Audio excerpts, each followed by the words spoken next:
remember to adjust the amplifier so we get as much signal on the screen without losing it. Also to adjust the time base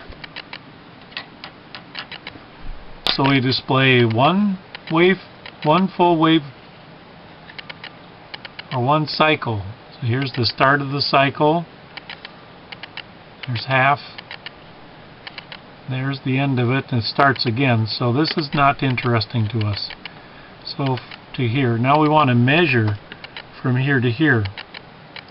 So you just count the centimeters. 1, 2, 3, 4, 5, 6, 7, 8.2. It's halfway between the 2 and the 4, so it's 3. So it's 1, 2, 3, 4, 5, 6, 7, 8.3. So write that number down, 8.3. And then you have to multiply it times the number that you see on your time base. And in this case it's set at 2 milliseconds. So it's 8.3 times 2. Let's stop this video and calculate 8.3 times 2 milliseconds, or 0.002.